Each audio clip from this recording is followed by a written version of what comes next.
got the jack fixed.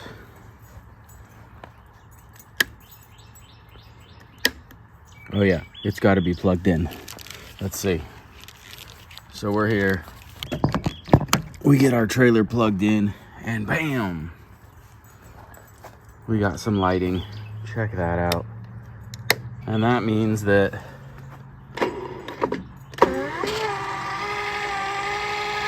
the jack also goes down on its own.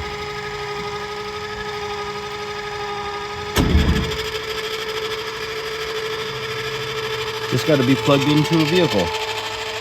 So I didn't film repairing it. Logan came out and he was like working on the trailer wiring for the Jeep. We're trying to get some things figured out. I think that the left blinker wire is hooked up to the trailer brakes,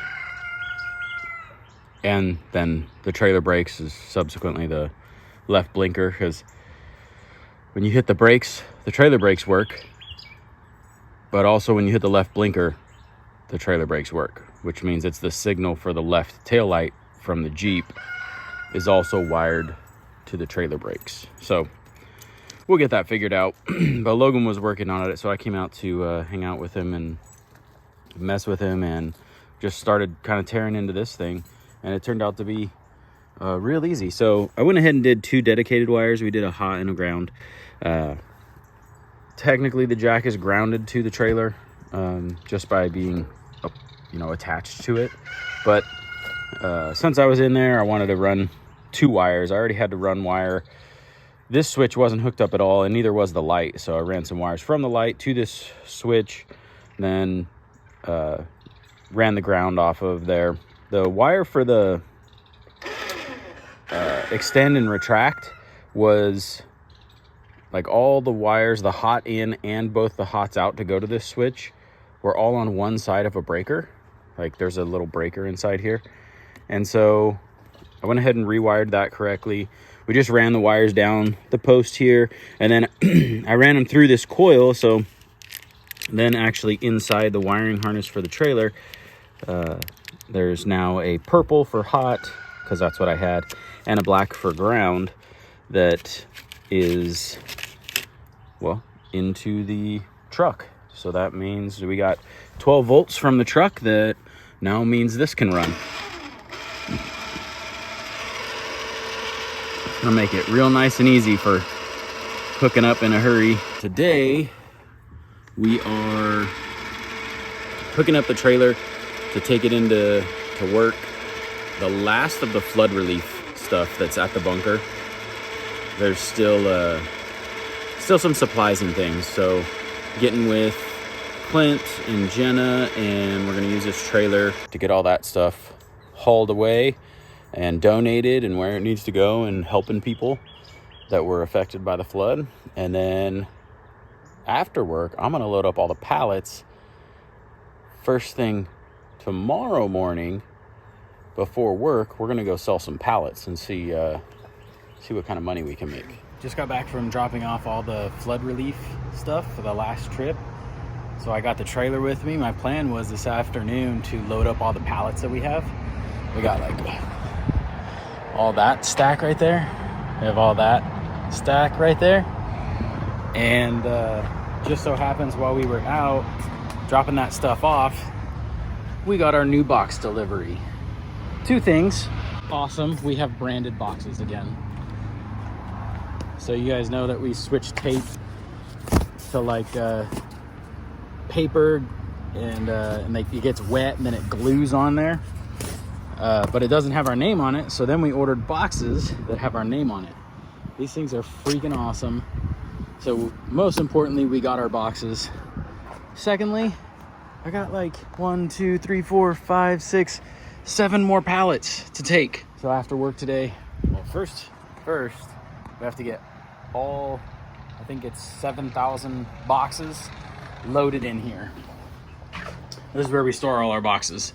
So they're like separated by size a little bit, but what I want to do is like kind of redo it a little bit. So like these real big boxes for custom orders and huge, when you order a work jacket and stuff like that, we got these really, really big boxes. So those will move inside. There's some more, 18 by 18 by 12. So That little stack will move inside. That'll clear all this up. That's packing material from all the flood relief, like all the Amazon packages come with that, so we're reusing it. So those we'll probably find, it's nice to have them out here because we had the room, but we'll probably move all that inside to free up extra space for more of our like branded regular shipping boxes. Like, so those are all regular boxes. These are like medium size backpacks and duffel bags and things, and then all of our poly mailers there. So all over up there and all down here is all like our plastic mailers, the blue ones that we ship everything in. So yeah, we'll get these like organized a little better. So then we'll get these boxes that are in here organized a little better, and then we'll start bringing in all our branded ones. We're gonna keep these like unbranded, right? This box doesn't have any branding on it. So we actually offer on the website on bunkerbranding.com, we offer for $2 you can get unmarked packaging. So what that is it's just going to come blank. So if you're trying to order something for your husband, your wife, your kids, your friends, and you're all at the same address, you can order it unmarked. It'll come to in your name, but it won't have our name on it. So we have some plastic mailers. Instead of the blue ones with our white logo on them, they're just all white. And then we also have these all brown boxes with now just plain brown tape. So if, as we get into the holiday season here, you're ordering some gifts for the family, you can get it in a blank box. Or if you don't check that box and ask for unmarked packaging, then we'll send it to you in our cool new branded boxes. So we just discovered, I've got Logan with me today, we're trying to sell pallets.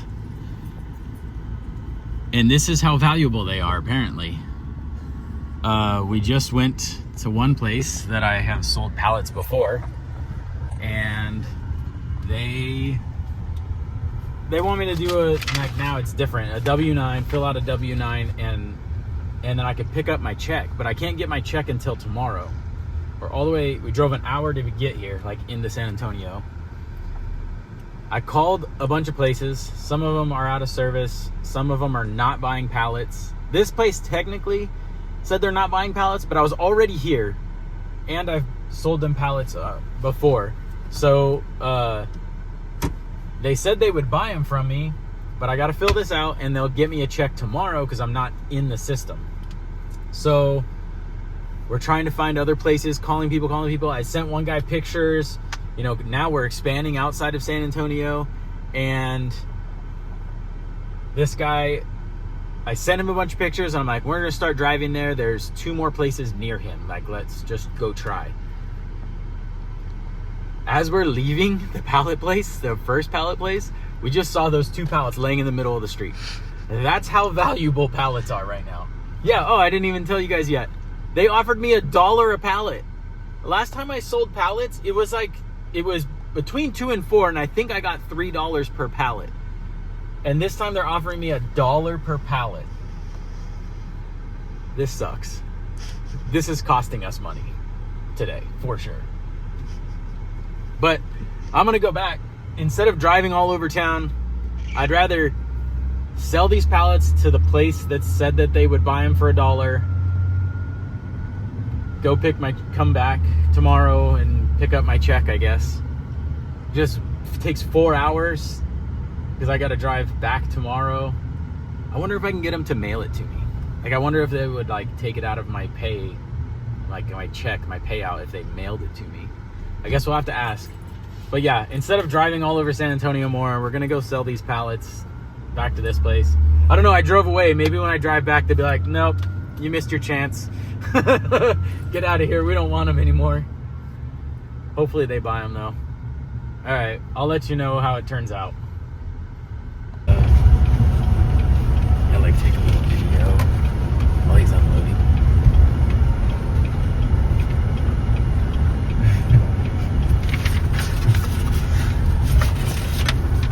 So this is the reason why the pallets are $1. It's because they're stacked up. And so all of this, so where you can't see over there, all of it down is just all pallets stacked up this high. Like, if I look in there, it just goes on forever. Jeez. Even behind me, there's so many more pallets. It's insane. I left the door open again. The dog is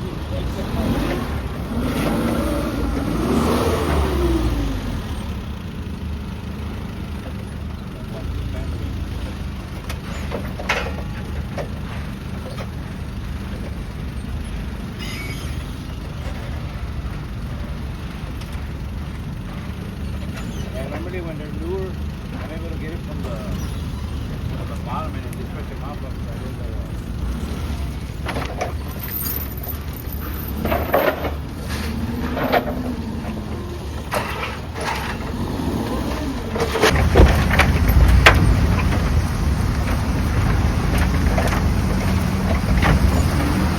Check out how many pallets they got though. Like, look at all this deep. 1, 2, 3, 4, 5, 6, 7, 8, 9. That's 9 deep. That one's probably 10 or so, and it goes. It's crazy. That's so many pallets. That's why they don't want to buy pallets.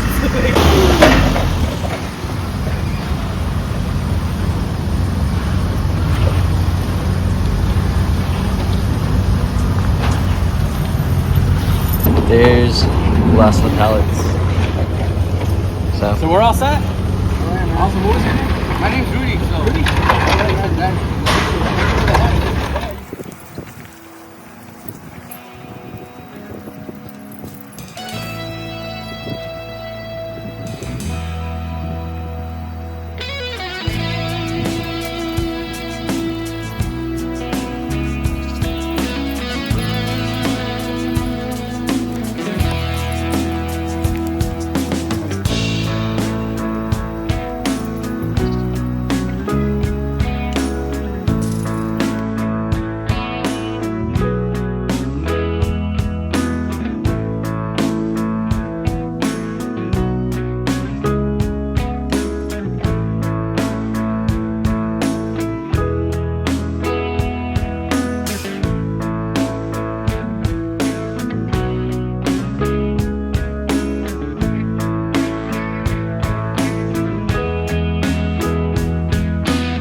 It's that time again.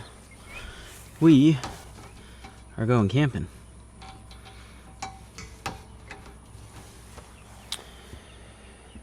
We're all hooked up here. We got kayaks. We got the normal tools, chairs, table, some wood for leveling. Oh, before we do anything else, let's get some firewood. We just have this oak, like real solid heavy oak, but let's get some of this just in case. The last like 2 or 3 trips ago we took firewood. I'm sorry, 2 or 3 trips ago we didn't take firewood. We wound up buying some, and that was cool. Support the state park and all that. That's fine and dandy. It actually lasted us 2 trips. I believe we took that with us. And ever since then, we keep forgetting to bring wood. On the last Inks Lake, there was like a wood vending machine. It was pretty cool. I realize now I should have shown you and talked about it because I went and checked it out. But there was a wood vending machine, but it was like $15 for like 5 pieces of wood or something. It was crazy. I think it was Lake Livingston that we bought wood at, and it was like a $5 donation, and you get like a whole section. So maybe it was 10 or 12 pieces. Like it was worth it. We're just gonna take a couple pieces because I don't even know if there's a fire pit, honestly. I keep telling you guys, I just jump on and pick a state park, try and book whatever I can book, and we get what we get. We got the one and only spot left at Goose Island State Park, so we're gonna go check it out. Let's get a couple more pieces of this oak. Probably don't need much because this stuff's so solid. It burns for so long. As you can see, hopefully, right here. I should say, as you can hear, I got the last piece to my little microphone setup. So hopefully all the wind noise, background noise, hopefully everything gets better now that we got a mic. Trying to figure it out. This is one more step to making it better. So luckily, we've filmed some stuff about the pallets and things like that we did today. There's the empty trailer right there with no microphone. This is the first segment, the first filming with a microphone. So we'll see how it goes. If this is all mute and you're reading subtitles, hopefully I kind of remember what I said and I can translate it into text. It's gonna be pretty quiet video if that's the case, but I think it's working. We'll see. We're hooked up to the truck. Let's pull chocks. I never did get a chance to clean the trailer, to wash the trailer. You can see the tires are still muddy and dirty. The windows are dirty. The front is really dirty. That's okay. It doesn't have to be clean to use it. So we're just gonna go use it. Took some time earlier today, got the truck all loaded up. Brittany and Dylan ran and grabbed the groceries, so those are all loaded up. I need to go through my checklist to kind of see what other things I need to make sure we have. We also got some stuff for an upgrade. Not only did we get the mic in the mail today, we got this ammo can. Plastic ammo can. Nothing fancy, nothing special. I mean, maybe it is. MTN? M as in Mary? MTM? Oh, MTM. There it is down here. MTM case dash guard. That's what we got. And we're going to mount it on this bumper. There we go. I ordered, took some measurements, and ordered these U-bolts. Well, they aren't really U-bolts. I guess they are U-bolts still. They're just not in a curved U-shape. They're in a square U-shape. Let's see. And you can tell it's a real high-quality product when it comes with its own tools. Just like IKEA furniture comes with its own tools. That's how you know it is the highest of quality. Ooh, look at that. Freaking perfect. Okay, do we use... Ooh, those are gonna stick right through there. Use 1 or 2. I want it to open that way, so let's see. I want this to open this way. And I think, man, I could even mount it. And I'm gonna put holes as close as possible to the edge. So like there and there. And then we'll make them align. Kind of thinking if I put these in wrong, in the wrong place, then I can seal it with silicone and do it again.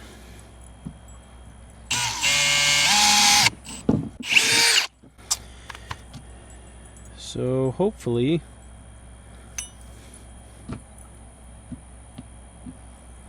that's actually true.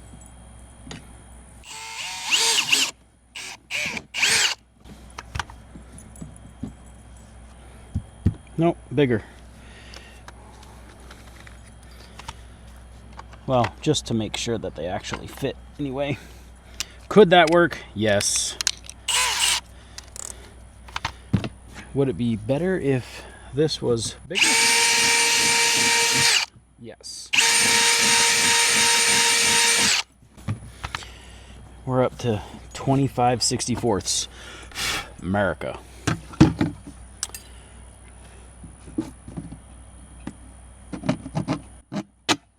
That level.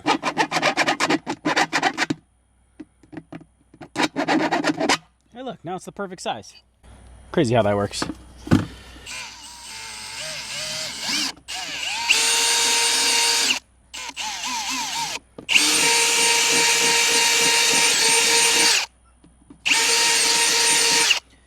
But I think that was pretty good. Much better on the whole placement. Let's get this one behind here. These are going to be like really the thread. There's too much thread there. But it's not so much that I can't close this. It's just so much that it's going to interfere inside here. Like there'll be rods sticking through here. So once I get a functioning grinder again,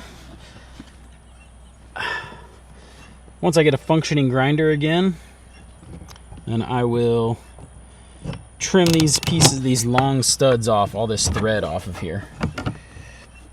I mean, I guess only if it's in the way. I put it pretty close to the edge, so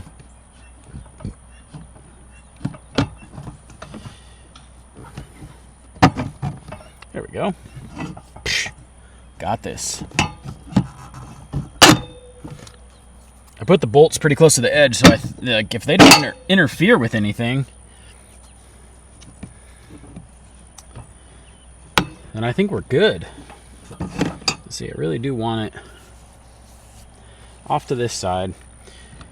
Ideally, it would be like symmetrical in some fashion, but this is where we're at. I don't want it covering the plate. The frame rail's right here. Like, so it's all the way to the left frame rail. I think we're in a good spot. There is a lot of hardware here. What do we think? Flat washer, lock washer? I mean, the little like bar that I put in there, I don't know that I actually showed it on camera, but the bar I just put on there would be the flat washer technically. High quality tools here. Hey, look at that. It works. Whoa, that's solid. I can put another one here. I can put a third one over there, but it'd be just so uneven. I bet I could put 4 over there. Just go to the edge of the bumper. There's no license plate on that side. We're gonna put the high quality tool in the bucket. Then it'll always be there. Side of the road broke down. We'll have an open end wrench to save us. After all that, I'm sure you're curious what we're gonna store in there. That's an easy question to answer. We're gonna store poop in there. Or things covered in poop anyway. I'm gonna put rubber gloves in there. I'm gonna put all these parts and pieces in there that go along with dumping the septic. I said septic. Go along with dumping the black water and the gray water. Wrench to take off a cap. It goes on like both ways, and then that's a little thing for something, I'm sure. I don't remember. I think this was it was definitely an impulse buy. I think it was on clearance for a couple bucks, and I was like, I've never had one and I've never needed one, but it's on clearance, so I gotta get it. Maybe you guys know how that goes. The that goes down into the sewer and hooks up to the hose. These are extra caps for the end of the hose. Okay, there we go. We got that sewer stuff stowed in there outside the truck, outside the trailer. And now in here we've got clean stuff. A little bit of slide out lube, liquefied toilet treatment, this drill for the jacks. From back here you can't even see that thing. Little ammo can. You start to see the handle a little bit, and then there it is. Just hangs off the back a little. Not a big deal. Now I can start storing stuff out there.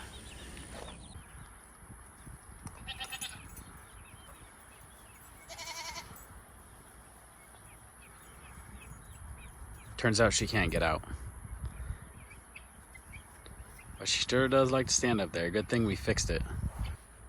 Good thing we reinforced that roof and everything. So we were supposed to leave straight after work. That's why I stayed out late yesterday trying to get everything ready, because we were going to head out first thing in the morning with the whole family and then leave straight for Goose Island after work. But plans have changed and we are leaving early Saturday morning. So it's Friday afternoon, just got home from work. What came in today is another collapsible hose. So I have a collapsible hose that you've seen me use for the fresh water. This is now going to be a collapsible hose for the black water. So I got a black one. I'm going to add it to my little ammo can on the back of the trailer there. So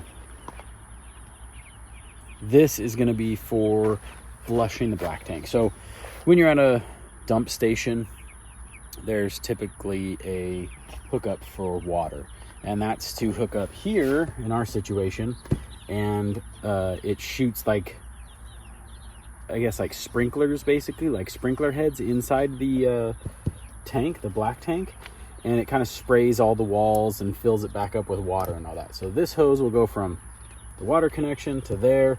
It'll also be used to like hose off those handles and valves, and then hose out my my actual brown, like the black hose, the 3-inch hose.